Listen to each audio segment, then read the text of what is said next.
We are 48 schools across 14 cities, but together we are one Shawnee mission, and this is our time to shine. Hello everyone, and welcome to episode 13 of Shawnee Mission Mic'd Up. I am Dr. Michelle Hubbard and your host for the show this afternoon. And I'm your co-host, Prince Miller, and I'm excited to be one of the first two students to co-host Shawnee Mission Mic'd Up. Excited to have you here, Prince. Shawnee Mission South, right? Correct. Go Raiders. And I am Tad Lambert, and I'm also excited to be one of the first two student co-hosts for Shawnee Mission Mic'd Up. Shawnee Mission Northwest. Yes. Go Cougars. Yes. Awesome. All right. So both of you, welcome. So glad you're here.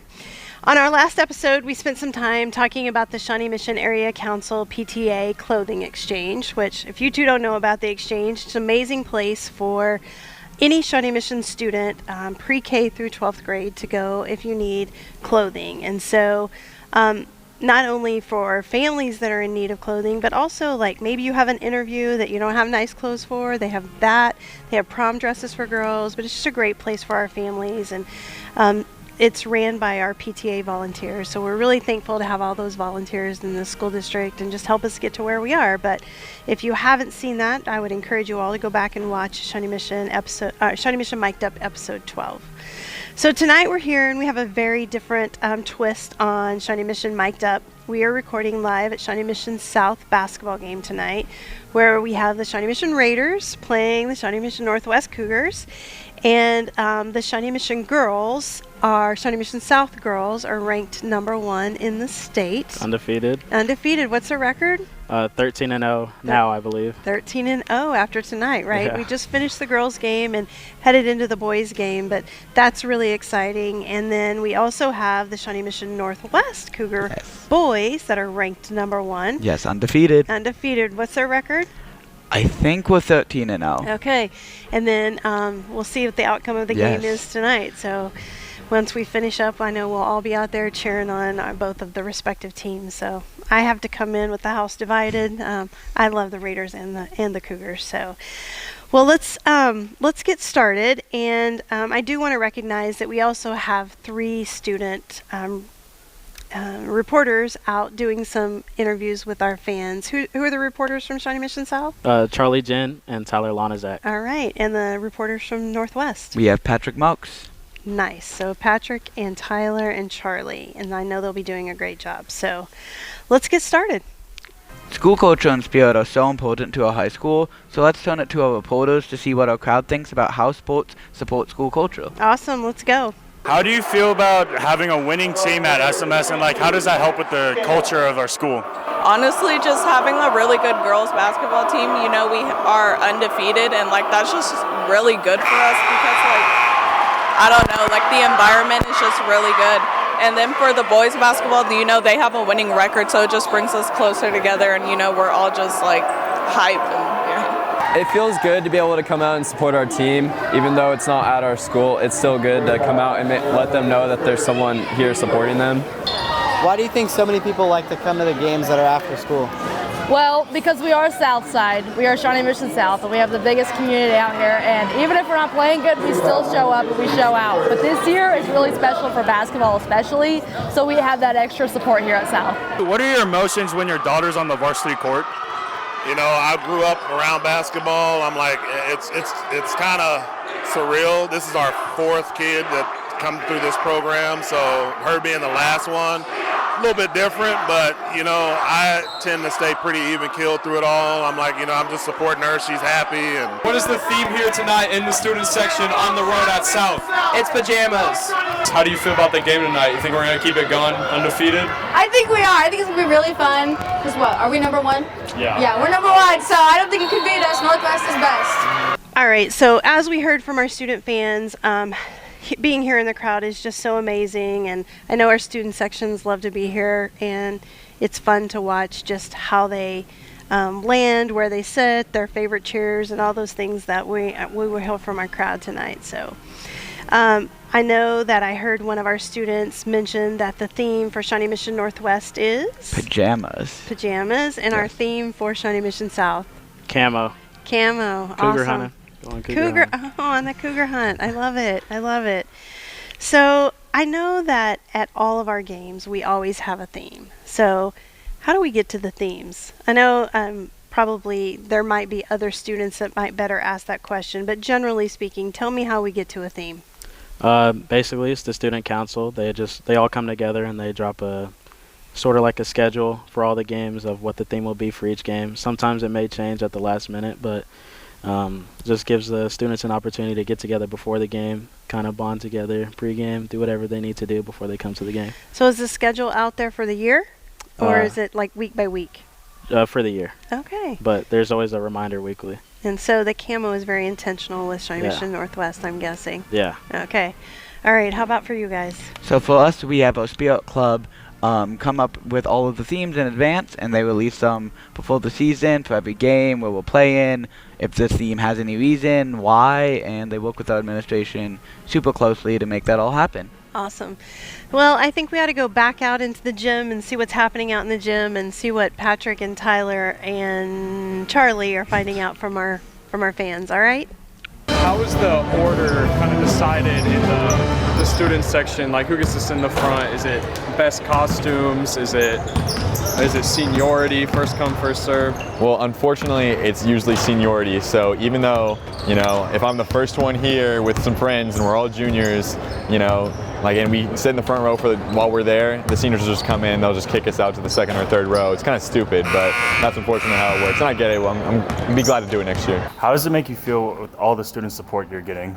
Well, I definitely feel like we have the best student section in the state. Coach McFall's put a good product on the floor for years, and the kids have really done a great job of creating energy in our gym that's different than other gyms. So for them to come early and support the girls means that we're playing some good basketball, because that's not usual, and we need more. So if you guys can come at 5:30, that would be great. And what is your favorite cheer for the student section? Let me show you!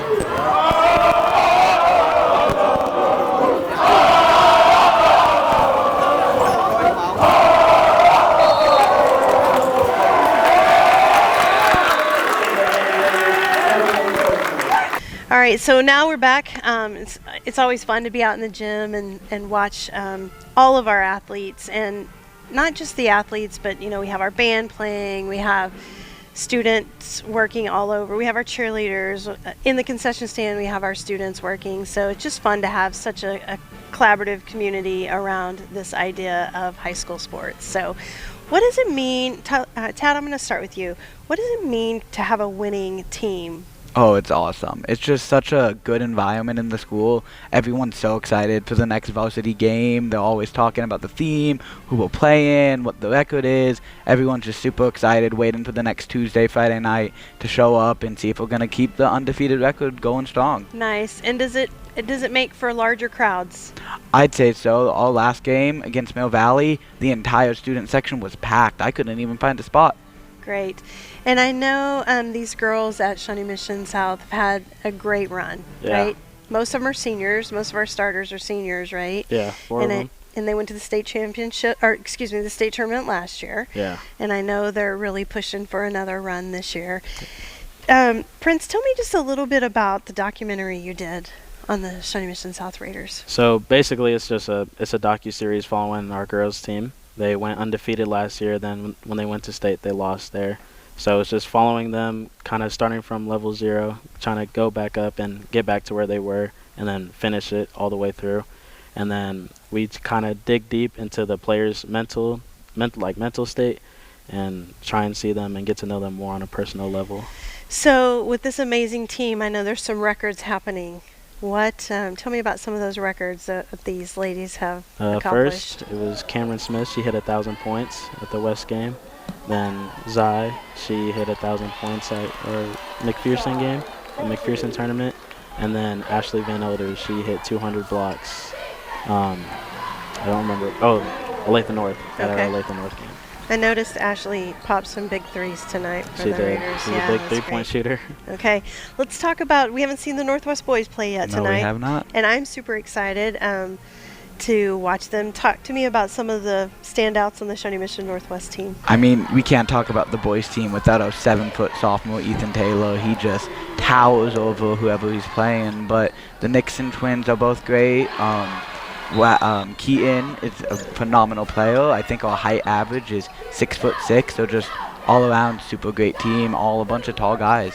So I'm really excited to watch this next game. We'll get out there and take a look at that. But since you're both seniors, let's talk just a little bit about what are you going to miss the most about high school sports? Probably the football games. It's always good to come out to a football game every once in a while.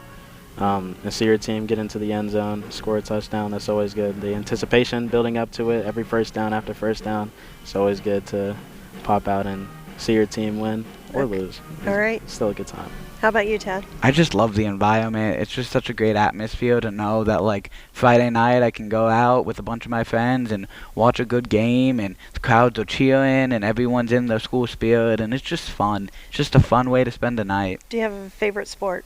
I love football. I've always loved going to the football games. The student section's always crazy. It's just a fun time. I love Friday night sports just in general. I love high school football. I love basketball and spring sports. Even though it's not Friday night, still it's just fun to see kids achieving personal goals and just school spirit. It's great. Tell me a little bit about how you got involved in like video production and to be here today. How'd you land at this table tonight? I've always been passionate about video. It's something I've always done, just doing YouTube or just anything creative. And so when I came to South my freshman year, I signed up for a video class, and I just kind of taken off from there. What teacher got you started in that thinking? Caroline Ewing. Okay, so here at Shawnee Mission South. Yeah, Caroline Ewing. She's always supported my ideas or pushed me to go farther and pushed me to be more creative and push myself outside the box. And I just noticed I was checking out the X platform today, and I see you have a new internship this spring. Yes, I do, at Let It Fly Media. Okay. Yeah. Tell me a little bit about that. What are you doing there? So Let It Fly Media, they're a local media company. They do stuff for college football and some soccer teams in the area. They have me doing graphic design there. So mostly sports? Mostly sports. Okay. Yeah. Tad, how'd you land here? So I've always loved film. I've always loved video. It's what I grew up watching. I knew from a young age it's something I wanted to do. I remember in my middle school science class after like the 8th grade elective fail, I'm like, just pull up the KUGR videos. That's what I want to do in high school. Okay. And then I took a VP1 class my freshman year and kept on going from there. So Billy Dent's it for you. Mr. Dent all the time, all the way. I love it. I love it. All right, so is there anything else we want to talk about in regards to this, either our girls game that just finished or this boys game we're getting ready to go watch? The boys game, it's the records, they tell one story, but I do think it's going to be a dogfight. We just came off a pretty bad loss from the boys game, but I think they're coming back with some vengeance in their hearts and in their veins, so it could be a dogfight. It's funny you say that because you do hear that when you come off of a tough loss, you always come out stronger. Yeah. So I hope it is a dogfight. I hope that we have a really great game between the Cougars and the Raiders and see what happens, and I hope that it's clean dogfight and that no one gets, I always hope no one gets hurt, and we It adds a little bit more to the game though. It does, friends. I'm not denying that. But how about you, Tad? Anything you want to add? I mean, I'm hoping for a close game. They're always more fun to watch, but I'm rooting for the Cougars. The records show it. We've played fantastic all year. I have faith in the boys. I think we're going to take it home. All right. Well, I think that I get a win no matter what, which is the best part about being the superintendent. I get to cheer for all of our high schools, and I love that. I also just real quickly want to recognize that tonight, actually, while we're here recording, we are recognizing 3 Shawnee Mission South Hall of Famers. So that's always exciting. And so John Ballard, the class of 1969, Jeff Ingram, the class of 1985, and Bill McGowan, the class of 1982. So congratulations to those Shawnee Mission South Hall of Famers. And then I just want to remind all of our listeners or those that are watching that we drop episodes every other week on Thursdays of Shawnee Mission Mic'd Up, and that we're always looking for new ideas. So if you guys have any great ideas that we could run a podcast on, we're always looking for those ideas. And so people can drop those on our website, where there's a website all around Shawnee Mission Mic'd Up, and there's an email there where you can shoot those ideas. So looking forward to those. So You want to know what the next episode's about? What is the next episode about? Yeah. Any ideas? Any thoughts what the next episode might be about? I got nothing. Nothing. All Drawing a right. blank. Well, at the next episode, Shawnee Mission will be identifying my replacement as superintendent because I'm retiring. So we are going to meet the next superintendent on the next Shawnee Mission Mic'd Up. And none of us know who that is right now, but we will when that episode drops. So be looking forward to that. And I'm super excited about that, and I can't wait to be able to work with them from now till the end of the summer and make the transition so that it's a smooth transition and we'll get moving into next year. So before we leave, Tad, I think you have some credits to... Yes, quick thank you to Logan DeAngelis, a student from Shawnee Mission West, for the music. Thank you, of course, to the student reporters, both from Shawnee Mission South and Northwest, for helping out. And, of course, thank you to the communication team. They do so much work behind the scenes that we don't get to see, and without them, none of this would be possible. You're absolutely right. So, you want to share a quote for us? Yeah, we have a quote from Kobe Bryant. You have to work hard in the dark to shine in the light. Awesome. Well, I want to thank both of you so much for joining me here on live at Shawnee Mission South tonight. And thank you for having us. Of course, you bet, you bet. So let's go watch the game and see what we come up with, all right? All right. And until next time, shine on, Shawnee Mission.